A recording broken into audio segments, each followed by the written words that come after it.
ریکی کو سیکھنے کے لیے دو چیزوں کا سیکھنا پہلے بہت ضروری ہے. اگر ہم اسے نہیں سمجھیں گے ریکی ہماری سمجھ میں نہیں آئے گا.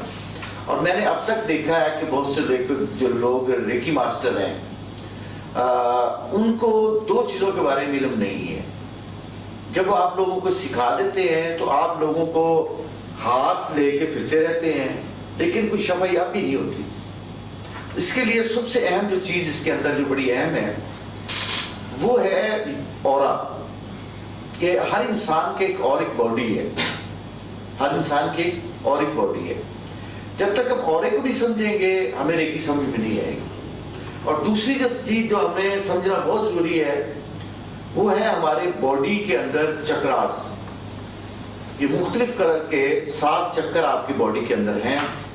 اس کو سمجھنا بھی ضروری ہے. آج انشاءاللہ اس پہ بات بھی کریں گے اور آپ لوگوں کو کچھ تھوڑی سی اس کا گلنس بھی آپ کے سامنے رکھیں گے کہ یہ چکراس ہوتے کیا ہیں اور ان کے کلرز کتنے ہوتے ہیں. اور یہ کلرز اگر خراب ہو جائیں ہمارے تو ہمارے اندر نیگیٹیوٹی آتی ہے، بیماریاں آتی ہیں. اور دوسرا کیا بیماری جو ہے وہ صرف جسم پہ آتی ہے، پہلے جسم پہ بعد میں آتی ہے.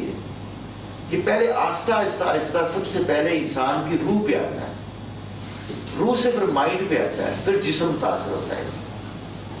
تو یہ جو جتنی چیزیں انشاءاللہ ہم آج سیکھتے ہیں